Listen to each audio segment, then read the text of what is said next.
இன்னைக்கு நம்ம வீட்டு அசல் அம்மா ஸ்டைலில் சோறுக்கு ஜோடியாக மிச்சம் கூட விட மாட்டாங்க. அந்த பூண்டு ஊறுக்காய் தாங்க பார்க்க போகிறோம். நல்ல எண்ணெய் வாசனையோட புளிச்சு காரமாக ருசியாக இருக்கும். இந்த ஊறுக்காய் ஒரு முறை செஞ்சு பாருங்கள், வீட்டில் எல்லாருக்கும் அப்படியே நீங்கள் சொத்தை சேர்த்து வைப்பீங்க. வாங்க வீடியோக்குள்ளே போகலாம், லெட்ஸ் கோ.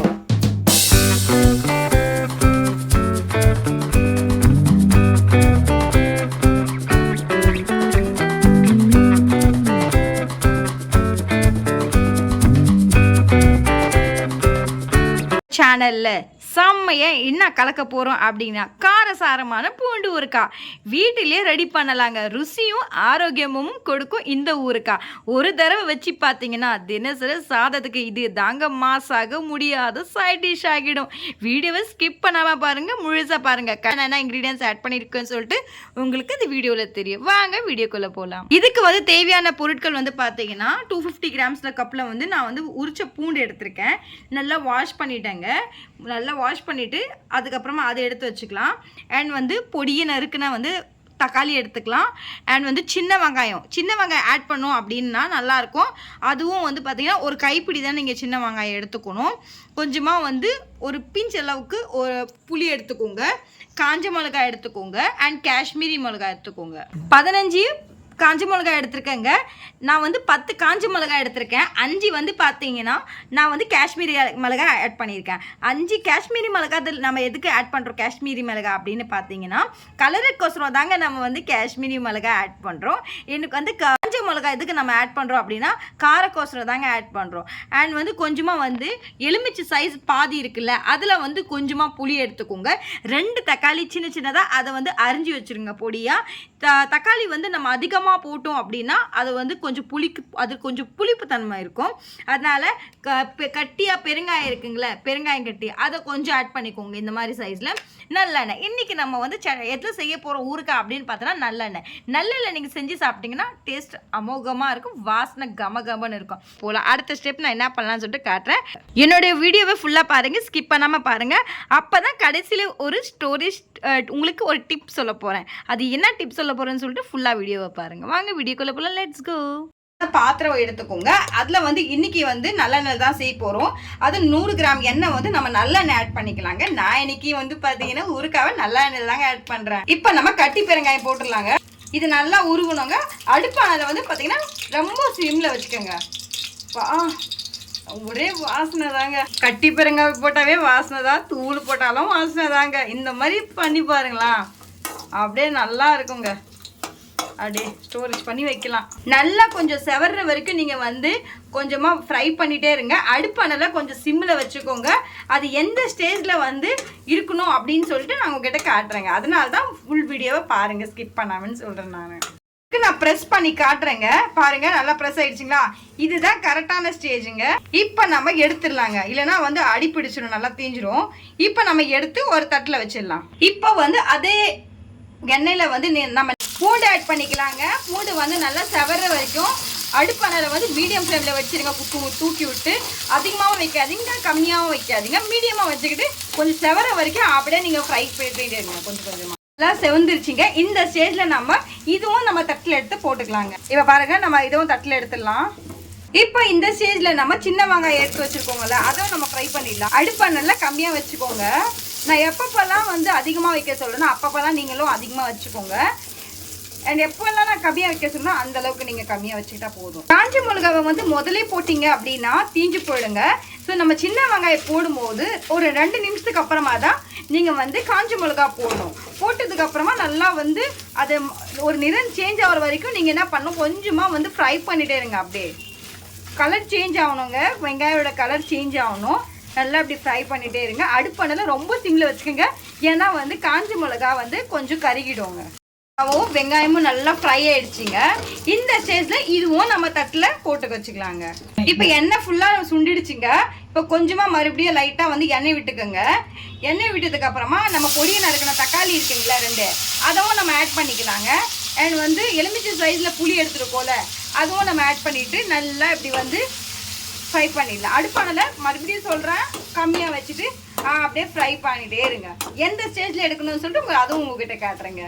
ரொம்ப வேகணும்ட்டு இல்லைங்க, ஓரளவுக்கு வேகனா போதும். இந்த ஸ்டேஜில் நம்ம என்ன பண்ணலாம்னா, ஆல்ரெடி நம்ம எல்லாமே ஃப்ரை பண்ணி வச்சுருக்கோம்ல, பூண்டு, சின்ன வெங்காயம், காஞ்ச மிளகாய் எல்லாமே நம்ம இதில் போட்டு மிக்ஸ் பண்ணிடலாங்க. அப்படியே 2 நிமிஷத்துக்கு அப்படியே ஒரு கிளறுங்க. அடுத்து திருப்பி போடுங்களா, அடியிலேருந்து திருப்பி போடுங்க. இப்போ 2 நிமிஷம் நம்ம வந்து நல்லா ஃப்ரை பண்ணிட்டோம். இப்போ இந்த ஸ்டேஜில் நம்ம லைட்டாக வந்து ஒரு உப்பு ஆட் பண்ணிக்கலாங்க, ஒரு பிஞ்ச் அளவு. இப்போ வந்து ஸ்டவ் ஆஃப் பண்ணிடலாங்க.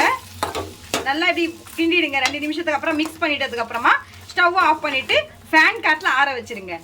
ஆற வச்சுட்டு நம்ம மிக்சிங் ஜாரில் வந்து ஃபைன் பேஸ்ட்டாக அரைச்சிடலாம். மறுபடியும் சொல்கிறேன், ஆறுறதுக்கு அப்புறம் தான் அரைக்கணும், சுட சுட அரைக்கக்கூடாதுங்க.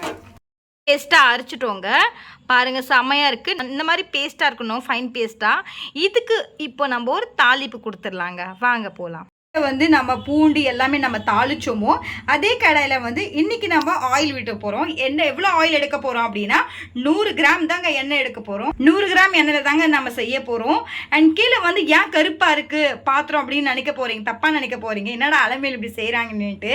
இல்லைங்க, நம்ம வந்து எதில் ஃப்ரை பண்ணுமோ அதில் தான் நம்ம ஃப்ரை பண்ணதுனால தான் இந்த கலர் இருக்குது. இப்போ வந்து நம்ம வந்து 100 கிராம் எண்ணெயில் தாங்க விட போகிறோம். பாருங்கள், 100 கிராம் எண்ணெய் விட்டுக்கலாம், நல்ல எண்ணெய். ஒரு மெஷர்மெண்ட் கப்பு வந்து எடுத்துக்கோங்க, அது 100 கிராமு. அதை அந்த அவ்வளோ எண்ணெய் நீங்கள் வந்து நல்லெண்ணெய் தாங்க செய்ய போகிறோம். நல்லெண்ணெய் வந்து நீங்கள் ஆட் பண்ணிக்கோங்க. இதுக்கு முன்னாடி நம்ம தாளிச்சோம்ல, அதெல்லாம் நீங்கள் வந்து தாளிப்புக்கு தான். பட் வந்து நம்ம வந்து இதில் வந்து எண்ணெய் ஆட் பண்ணும்போது அளவுப்படி 100 கிராம் எண்ணெய் தாங்க ஆட் பண்ண. மறுபடியும் சொல்கிறேன், அதில் எண்ணெய் காஞ்சதுமே கொஞ்சமாக கடுகு ஆட் பண்ணிக்கோங்க. நல்லா மேலே வந்துச்சுங்க. இந்த ஸ்டேஜில் நம்ம அரைச்சி வச்சுருக்க விழுதை நம்ம ஆட் பண்ணிக்கலாங்க. நம்ம எல்லாமே ஆட் பண்ணிடலாம். தண்ணியில் நீங்கள் எதுவுமே ஆட் பண்ணாதீங்க. எண்ணெயிலே நல்லா வந்து இது நல்லா ஃப்ரை ஆகணுங்க. பாருங்கள், நல்லா அப்படி வதவிட்டே இருங்க. அடுப்பு ஒன்றில் மறுபடியும் சொல்கிறேன், சிம்மில் வச்சுக்கோங்க. சிம்மில் வச்சுட்டு அப்படியே நல்லா ஃப்ரை அப்படியே 5 நிமிஷம் அப்படியே கிண்டிக்கிட்டே இருங்க. ஏன்னா தண்ணியெலாம் வந்து சுண்டணுங்க. தண்ணி சுண்டிட்டதுக்கப்புறமா எண்ணெய்லாம் பொரிஞ்சு மேலே வரணும். அந்த ஸ்டேஜில் நீங்கள் வந்து அடுப்பணலை வந்து பாருங்கள் ஆஃப் பண்ணணும். சரிங்களா? அது எந்த ஸ்டேஜில் ஆஃப் பண்ணணும்னு சொல்லிட்டு நான் உங்ககிட்ட சொல்கிறேன். இப்போ பாருங்கள், நல்லா வந்து இந்த பச்சை வாசனைலாம் வெளியே போகணுங்க. அந்த பச்சை வாசனை வெளியே போயிட்டதுக்கு அப்புறமா நல்லா வந்து அனலை வந்து பார்த்தீங்கன்னா அடுப்பணலை மறுபடியும் சொல்கிறேன் கம்மியாக வச்சுக்கோங்க. கம்மி வச்சதுக்கப்புறமா அந்த எண்ணெய் புரண்டு அப்படியே மேலே வரணும், மிதக்கணும் அப்படியே எண்ணெயை. அப்போ தான் வந்து இது நல்லாயிருக்கும், டேஸ்ட் கொடுக்கும். நீங்கள் ஸ்டோர் பண்ணி வச்சுக்கலாம். எண்ணெய்லாம் திரிஞ்சு மேலே வருது பாருங்கள், செம்மையாக இருக்குது பாருங்கள். இங்கே பாருங்கள், நல்லா காட்டுறேன், ஜூம் பண்ணி காட்டுறேன். எண்ணெய்லாம் பாருங்கள் நல்லா திரிஞ்சு மேலே வருதுங்களா? இந்த மாதிரி ஸ்டேஜில் எண்ணெய் திரிஞ்சு மேலே வரும்போது நீங்கள் அடுப்பணலை ஆஃப் பண்ணிவிடுங்க. ஆஃப் பண்ணிவிட்டு இப்போ வந்து நம்ம சர்வ் பண்ணிடலாம். வாங்க. வெறும் வெள்ளை சாதத்துக்கு இந்த கார சாரமான ஒரு பூண்டு ஊறுகாய் சூப்பராக செட் ஆகுங்க. நீங்கள் ஒரு தடவை செஞ்சு பார்த்தீங்கன்னா ருசி வந்து ஆம்புட்டு அளவாக இருக்குங்க, ஆம்புட்டு ருசியாக இருக்கும். சொல்லவே வாயில் அது வார்த்தை இல்லைங்க. நம்ம ஊறுகாய் செய்யும் போது எண்ணெய் வந்து பார்த்தீங்கன்னா மேலே இந்த மாதிரி இருக்கணுங்க. அப்போ தான் வந்து ஊறுகாய் கெட்டு போகாது. சப்போஸ் நீங்கள் ட்ராவல் பண்ணும்போது போகிறீங்க, லாங் ட்ராவல் போகிறீங்கன்னா ஒரு சப்பாத்தி இல்லை இட்லி தோசை இல்லை ரைஸ் வந்து வடித்து மட்டும் வச்சுட்டீங்க அப்படின்னா நீங்கள் இதை ட்ராவல் பண்ணும்போது கொண்டு போகலாம். இது ரொம்ப உங்களுக்கு யூஸ்ஃபுல்லாக இருக்கும். பட் நான் உங்களுக்கு ஒரு டிப்ஸ் சொல்கிறேன்னு சொல்லியிருந்தேன்ல, அது என்ன டிப்ஸ் அப்படின்னா, நீங்கள் 3 நாள் ஸ்டோர் பண்ணி சாப்பிட்லாங்க. பட் ஃப்ரிட்ஜில் நீங்கள் வச்சிங்க அப்படின்னா 3 months to 6 months நீங்கள் வச்சுக்கலாம். பட் நீங்கள் ஸ்பூன் மட்டும் தான் யூஸ் பண்ண, கை யூஸ் பண்ணக்கூடாது. இதுக்கு எண்ணெய் வந்து 100 கிராம் எண்ணெய் மட்டும் தான் யூஸ் பண்ணணும் நீங்கள். அண்ட் மேக்ஸிமம் வந்து பார்த்தீங்கன்னா இது மறுபடியும் சொல்கிறேங்க, 6 months நீங்கள் மேக்ஸிமம் ஸ்டோர் பண்ணிக்கலாம். இப்போ வந்து நான் வந்து புளி வந்து இதில் கம்மியாக தாங்க ஆட் பண்ணியிருக்கேன், அதிகமாக ஆட் பண்ணாதீங்க. ஏன்னா மோஸ்ட்லி நான் புளி கம்மியாக தாங்க சாப்பிடுவேன். தக்காளி வந்து 2 தான் ஆட் பண்ணணும் மேக்ஸிமம். ஏன்னா தக்காளி நீங்கள் அதிகமாக ஆட் பண்ணிங்கன்னா அந்த புளிப்பு தன்மை அதிகமாக ஆகிடும். இப்போ பாருங்கள், நான் ஸ்பூனில் எடுத்து காட்டுறேன் பாருங்கள். ஸோ இப்படி எடுத்துக்கும் போது அப்படியே கீழே பொத்துன்னு விழணுங்க. ஸோ அந்த மாதிரி கீழே விழும் போது அப்போ நீங்கள் உங்களுக்கே தெரியும் இது ஊறுகாய் கரெக்டான ஒரு பக்குவத்தில் வந்துச்சுன்னு. இப்போ நம்ம இதை வந்து சர்வ் பண்ணலாம். ஏன்னா எங்கள் வீட்டில் இன்றைக்கி வந்து ஒரு அழகான குழந்தை வந்துக்குது.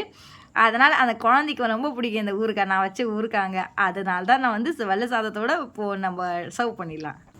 இப்போ வெறும் வெள்ளை சாதத்தில் ஊற்றிட்டா போதுங்க, சுவை நிறைந்த பூண்டு ஊறுகாய் ரெடி. இந்த ரெசிபி உங்கள் வீட்டில் செஞ்சீங்கன்னா கமெண்ட்டில் சொல்லுங்கள் எப்படி இருந்துச்சுன்னு சொல்லிட்டு.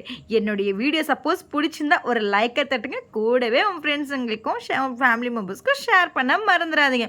இப்போ பாருங்கள், வெள்ளை சாதத்தோட நான் பிசைஞ்சு காட்டுறேங்க பாருங்கள். நல்லா பிசைஞ்சு பாருங்கள், பார்க்கவே அந்த வாசனை அப்படியே கம கமன்னு இருக்குங்க. செம்மையாக இருக்குது. இந்த மாதிரி நீங்கள் ஸ்டோர் பண்ணி வச்சிங்கன்னா உங்களுக்கு ரொம்ப யூஸ்ஃபுல்லாக இருக்கும். ஏன்னா நம்ம மோஸ்ட்லி வந்து லேட்டாக ஒரு சில டைமில் லேட்டாக எழுந்துப்போம் ஆஃபீஸ்க்கு போகும்போது. ஸோ இந்த மாதிரி ஸ்டோர் பண்ணி வச்சிட்டோம்னா ஒரு சாதத்தை வடித்து இல்லை குக்கரில் சாப்பிட்டா வடிச்சின்னா வடிச்சிட்டு நம்ம வந்து இந்த மாதிரி வந்து எடுத்துகிட்டு போனால் ஆஃபீஸ்க்கு நம்மளுக்கு வந்து வெளியே அவுட் சைட் ஃபுட்டு நம்ம சாப்பிட தேவையில்லை. அண்ட் வந்து நம்ம வீட்லேயே வந்து பார்த்திங்கன்னா ஹெல்த்தியான ஃபுட்ஸும் சாப்பிட்ட மாதிரி இருக்கும். இருங்க நான் இப்போ டேஸ்ட் பண்ணி காட்டுறேன். உண்மையாக சொல்லுங்க, டேஸ்ட்டு வேறு லெவலுங்க. காரசாரமாக இருக்குது, நல்லா இருக்குங்க. இது உடம்புக்கு ரொம்ப ஹெல்த்து. ஏன்னா வந்து பூண்டு வந்து நம்ம சாப்பிட்டோம் அப்படின்னா வெயிட் லாஸ் ஆகும். நம்ம பூண்டு சாப்பிட்டாவே வெயிட் லாஸ் தான் ஆகும். ஆனால் இது வந்து ஸ்டோர் பண்ணி நீங்கள் வச்சிங்கன்னு வச்சுங்களா, உண்மையாக சொல்கிறேன், உடம்புக்கும் நல்லது, ஆரோக்கியமானது. இந்த ரெசிபி கண்டிப்பாக உடனே ட்ரை பண்ணுங்கள். உங்களுடைய ஃபீட்பேக்கை என்னுடைய கமெண்ட் செக்ஷனை சொல்ல மறந்துடாதீங்க. சப்போஸ் என்னுடைய வீடியோ பிடிச்சிருந்தா ஒரு தடவை லைக் பண்ணுங்கள், ஷேர் பண்ணுங்கள், கமெண்ட் பண்ணுங்கள். மறக்காமல் ட்ரெண்டிங் சமையலுக்கு சப்ஸ்கிரைப் பண்ணால் மறந்துடாதீங்க. அப்போ நான் போடுற வீடியோஸ் உடனுக்குடனே உங்களுக்கு வந்து யூடியூப்பில் காட்டுங்க.